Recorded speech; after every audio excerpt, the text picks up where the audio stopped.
நேற்றைய தினம் நடந்தது, முந்தா நாள் நடந்தது, அதுக்கு முதல் நாள் நடந்ததுன்னு இப்படியே நம்ம ஒவ்வொரு நாளா சொல்லிட்டு இருக்கோம்.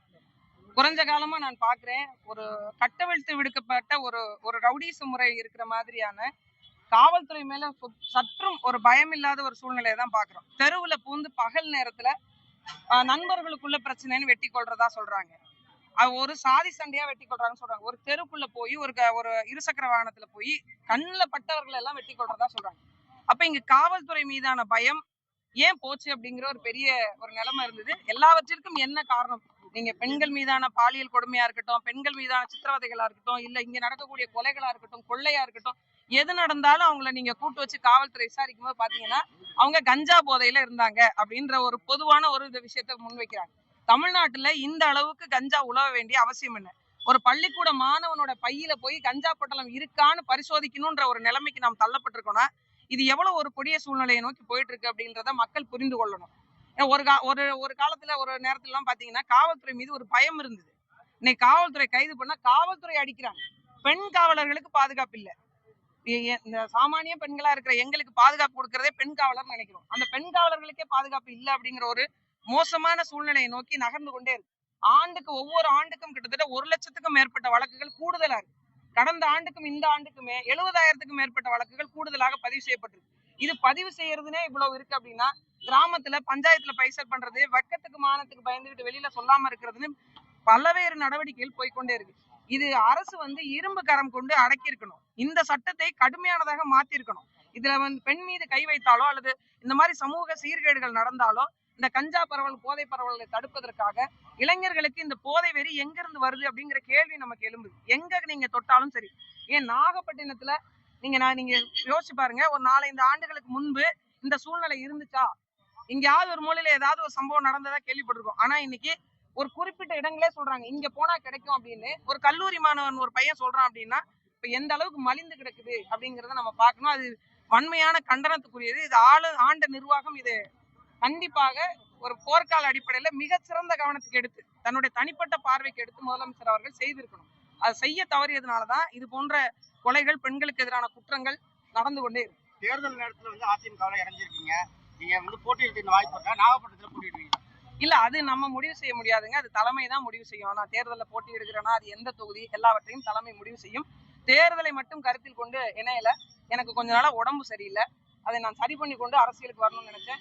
இன்னொன்னு கடலோர மக்களுக்கான ஒரு அரசியல் வாய்ப்பை, உறுதியை, அங்கீகாரத்தை பதிவு செய்யக்கூடிய அவர்கள் பிரச்சனையை பேசுகின்ற தளத்தில் நான் இருந்தேன். அதோடு மீண்டும் பரவலாக்கப்பட்டு சமவெளி மக்கள் இருக்கக்கூடிய விவசாய பெருங்குடி மக்கள், உரிமை மறுக்கப்பட்ட மக்களுடைய உரிமைகளையும் பேசுகின்ற ஒரு களமாக நான் அண்ணா திராவிட முன்னேற்ற கழகத்தை பார்த்தேன். அதனால நான் இதுல காலியமான பேச்சுதான். நாம் தமிழர்ல இருக்கிறதுல இருந்து திராவிட கட்சிகளை கடுமையா விமர்சனம் பண்ணிருக்கீங்க. குறிப்பா இலவசங்களை எடுத்து நிறைய பேசியிருக்கீங்க. திமுக, அதிமுக, தாவேக எல்லாருமே இலவச திட்டங்களை தான் அறிவிக்கிறாங்க. நீங்க அந்த கட்சியில ஐக்கியமாக்கிருக்கீங்க. இந்த களம் எப்படி இருக்கு, இதை எப்படி பாருங்க? இல்ல, இப்ப இலவச திட்டங்கள் அப்படிங்கிறது எதை பொறுத்தது அப்படின்னு ஒண்ணு இருக்கு. இப்போ நான் முன்னாடி இருந்த கட்சியிலே கல்வி இலவசம், மருத்துவம் இலவசம், தூய குடிநீர் இலவசம் என்கிற பரப்புரையை நானே செஞ்சிருக்கிறேன். இதெல்லாம் அத்தியாவசிய தேவைகள். இந்த அடிப்படைகளை பூர்த்தி செய்யணும் அப்படிங்கறதா இப்போதும் என்னுடைய நோக்கம். அதுல இருந்து நான் மாறல. ஆனாலும் கூடுதலாக இன்னைக்கு மக்களுடைய எதிர்பார்ப்பு என்னவா இருக்கு அப்படின்னு உங்களுக்கே நல்லா தெரியும். இன்னைக்கு இருக்கக்கூடிய பிரச்சனையை தீர்வு கண்டா போதுங்கிற மனநிலைக்கு மக்கள் மாற தொடங்கிட்டாங்க. கடுமையான விலைவாசி ஏற்றத்தினாலையும் வாழ முடியாத சூழ்நிலைக்கு அவங்களுடைய பொருளாதார நெருக்கடிகள் நகர்ந்து கொண்டே இருக்கிறதுனாலையும் நாங்களும் இப்ப என்ன சொல்ல வரோம், வரக்கூடிய ஆட்சி நிர்வாகத்தில் அண்ணா திராவிட முன்னேற்ற கழகம் என்ன அறிவிக்க போகுதுன்றதை நீங்க பாருங்க. அவங்களுக்கான வேலை வாய்ப்பை உறுதி செய்கின்ற திட்டங்கள், விவசாயத்தை பெருக்குகின்ற திட்டங்கள், தரிசு நிலங்களை மேம்படுத்துகின்ற திட்டங்கள், பெண்களுக்கான வேலை வாய்ப்பை உள்ளூர் அளவுல நிலம் வளம் சார்ந்து உருவாக்கக்கூடிய திட்டங்கள், பல்வேறு திட்டங்களை முன்னெடுத்திருக்கு. இது மரியாதைக்குரிய அம்மா அவர்கள் கொண்டு வந்த இந்த மகளிர் சுய உதவி குழுக்களை மீண்டும் மீட்டுருவாக்கம் செய்து அந்த பெண்களுக்கான ஒரு பொருளாதார வாய்ப்பை செய்வதற்கான அனைத்து ஏற்பாடுகளையும் அவங்க வரையறுத்து கொண்டிருக்கிறாங்க. இந்த தேர்தல் அறிக்கையில அது தெளிவாக வெளிப்படும். அதிமுக திராவிட இயக்கம் தான். திராவிட இயக்கம் கடுமையா குற்றச்சாட்டு பண்ணீங்க. திராவிடர்கள் தமிழர்கள் கிடையாதுன்னு சொல்லிட்டு பேசிட்டு இருந்தீங்க. இப்போ அதிமுக திராவிட இயக்கமா ஏற்றுக்கிட்டு நீங்க செத்துருக்கீங்க. இல்ல, ஒரு விஷயத்தை நீங்க புரிஞ்சுக்கணும். நான் திராவிட முன்னேற்ற கழகத்தை தலைமை ஏற்காமல் போனதற்கான காரணமும் சரி, அண்ணா திராவிட முன்னேற்ற கழகத்தை ஏற்றுக்கொண்டதுக்கான காரணமும் தமிழ்நாட்டை ஒரு தமிழன் ஆள வேண்டும் என்பதற்கான ஒரு உறுதியான நோக்கில் நாங்க ஏற்கனவே இருந்ததுலையும் செயல்பட்டு இருந்திருக்கோம். இந்த முறையும் ஒரு புரட்சி தமிழராக இருக்கக்கூடிய, இந்த நீர்நிலையை பத்தி, இந்த மண்ணை பத்தி, இந்த மக்களை பத்தி மிகவும் தெரிந்து அறிந்திருக்கக்கூடிய ஒரு சாமானிய குடும்பத்திலேருந்து இன்னைக்கு ஜனநாயக கடமையினுடைய அடித்தளமாக இருக்கக்கூடிய ஒரு தமிழருடைய அடிப்படையில் கீழே தலைமையில் கீழே இயங்குறதுல நான் இணைந்து அதுக்கான ஒப்புதலோடு தான் இதுல இணைஞ்சிருக்கேன். இந்தியா கூட்டணி வலுவா இருக்குது, அதனால தாவேகா உள்ளிட்ட கட்சிகள் வந்து என்டிஏ கூட்டணிக்கு வரணும்னு வலதுசாரி அமைப்புகள் உள்ளவங்க சொல்றாங்க. நீங்க எப்படி பாக்குறீங்க? இல்ல, எந்த கூட்டணி வலுவா இருக்கு? இப்போ கூட்டணி வலுவை மட்டும் வைத்து வெற்றி தோல்வியை தீர்மானம் செய்துவிட முடியாது. சரிங்களா? நீங்க ஒரு பிரதான கட்சிகள் நாட்டை ஆண்ட கட்சிகளும் கூட்டணியில இருப்பாங்க. எதுவுமே இல்லாம ஒரு சீட்டு 2 சீட்டு வாங்கக்கூடிய சின்ன சின்ன கட்சிகளும் இருப்பாங்க. இந்த கூட்டணி பலம் மட்டுமே போதும் வெற்றி தோல்விக்கு அப்படின்னா அப்புறம் மக்கள் நலன் சார்ந்து நீங்க எதையுமே அறிவிக்க தேவையில்லையே. ஏன் திட்டங்கள்லாம் அறிவிச்சு கொண்டு வராங்க? மக்களை வந்து இது போனா சரியா இருக்கும், மக்கள் என் பார்வைக்கு திரும்பணும்னு நினைக்க வேண்டிய அவசியம் என்ன? மக்கள் தீர்மானிக்கணும், மக்கள் முடிவெடுக்கணும். கடந்த 5 ஆண்டு காலத்தில் நான் என்னென்ன தவறுகள் இந்த ஆட்சி நிர்வாகம் செஞ்சிருக்கு, என்ன சொன்னாங்க, என்ன செய்யல.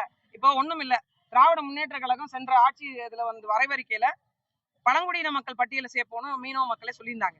அதற்கான 1% நடவடிக்கை கூட எடுக்கல. நானே இங்க இருந்த அதற்கான ஆய்வு குறிப்புகளை பரதவர் அப்படிங்கிற ஒரு ஆய்வு கட்டுரைகளை கொண்டு போய் தமிழக அரசுகிட்டே போய் கொடுத்துட்டும் வந்தோம். அவங்க சாட்சி கேட்டாங்க, அந்த சாட்சியும் கொடுத்துட்டு வந்தோம். அப்ப அவர்கள் சொன்ன விடயத்தை எதுவுமே செய்யல அப்படிங்கிற பார்வைதான் மக்களிடத்துல இருக்கும். அப்ப மக்கள் தீர்மானிப்பாங்க. எத்தனை கூட்டணி கட்சிகள் இருந்தாலும் அந்த கூட்டணி தலைமை சொல்றதை அந்த மக்கள் கேட்பாங்க. ஏன்னா இன்னைக்கு தமிழக அரசியல்ல நிறைய சமூகம் சார்ந்த அரசியல் தலைவர்கள் உருவாகி அவங்களுக்கான நாதமாக நாங்க நிக்கிறோம்ன்றாங்க. ஆனா அடிப்படையில் இருக்கிற மக்கள் தான் பிரச்சனையை அனுபவிக்கிறாங்க.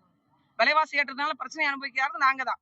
எங்களுக்கு வேலை வாய்ப்பு இல்லாம கஷ்டப்படுறது யாரு? நாங்க தான். அப்ப நாங்கள் முடிவு செய்வோம் எது சரியானதா இருக்கணும். அப்படி நாங்கள் மக்களை நம்பி நிக்கிறோம், மக்கள் பக்கம் நிக்கணும்னு நினைக்கிறோம். அதனால மக்கள் யாரை தேர்வு செய்வாங்கன்னு உறுதியா நம்புறோம். அதிமுக கூட்டணி, அதிமுக தலைவர்கள் வந்து விஜய் கட்சி கூட்டணிக்கு வரணும்னு எதிர்பார்க்கறாங்க. ஆனா வந்து விஜய் வந்து டைரக்டா சொல்றாரு, போட்டி வந்து திமுகவுக்கும் திமுகவுக்கும் தான், விஜய்க்கும் போட்டி தான் சொல்றாரு. ஆனா அதிமுக வந்து கூட்டணிக்கு வர எதிர்பார்க்கறாங்க. ஆனா அதிமுக சட்டையே பண்ணலையா அவர் விஜய்? அதை பத்தி ஒண்ணு என்ன இங்க சொல்ல முடியுது அப்படின்னா, இது வரைக்கும் இருந்த தேர்தல் அரசியல் களம் வந்து இப்போதைக்கு இல்ல. உங்களுக்கு நல்லா தெரியும். இந்த மாதிரியான ஒரு சூழலை இதுவரைக்கும் தமிழக அரசியல்ல எதிர்கொண்டது இல்ல. இந்த சூழலை வரக்கூடிய காலகட்டத்துல யார் யாரோட வேணுமானு சொல்லலாம். இத்தனை வருஷம் கூட்டணியில் இருந்த காங்கிரஸ் கட்சி என்ன பண்ணுச்சு கொஞ்ச நாளைக்கு முன்னாடி? உங்களுக்கு தெரியாது என்ன இருக்கு? நான் இவங்களோட போனாலும் போவேன், உங்களோட வந்தாலும் வருவேன் அப்படிங்கிற ஒரு வந்தது இல்லைங்களா? என்ன கருத்தியெல்லாம் சண்டை போட்டாங்களா? இல்ல எங்களுக்கான மக்களுக்கான அதிகாரத்தை உறுதி செய்வதற்கான வாய்ப்பை கொடுங்கன்னு பேசினாங்களா? இல்ல.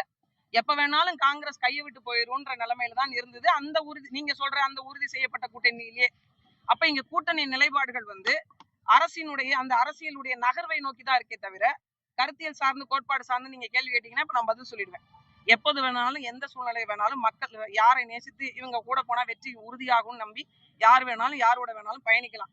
எல்லாம் கூட்டணி உறுதியான பிறகு தேர்தலை எதிர்கொள்ற சூழல்ல வருந்தீங்களா? அப்ப கேளுங்க, அதுக்கு நான் பதில் சொல்றேன். தாலிமா அவர்கள் வந்து மக்கள் பிரதிநிதியா பார்க்க முடியுமா? இந்த இணையமுறை ஏதாவது டிமாண்ட் ஏதாவது? என்னைக்குமே நான் மக்கள் பிரதிநிதி தாங்க. நான் வந்து வெற்றி பெற்று சட்டமன்றத்துக்கு போனாலும் போகலனாலும் நிறைய பேர் நினைச்சிட்டு இருக்கிறாங்க நான் வந்து ஒரு 2019 ஒரு கட்சியில போய் போட்டியிட்டதுனால அரசியலுக்கு வந்தேன் அப்படின்னு. நான் என்னைக்கு 2004 சுனாமி வந்ததோ அன்னைய முதல் இன்னைய வரைக்கும் அரசியல் பேசிட்டு இருக்கிறேன். இந்த மக்களுக்கான களத்தில் போராடிட்டு இருக்கேன். எனக்கு ஒண்ணுதாங்க, சாமானிய மக்களும் சட்டமன்றத்துக்கு போக முடியும். சாமானிய மக்களுக்கான அரசியலை அந்த மக்களே தீர்மானித்துக் கொள்ள முடியும். பெண்கள் தங்கள் கண்ணோட்டத்தின் வாயிலாக சட்டத்தை ஏற்றிக்கொள்ள முடியும் என்கிற வாய்ப்பை உருவாக்கி வச்சுட்டு போனாலே எனக்கு போதுமானது.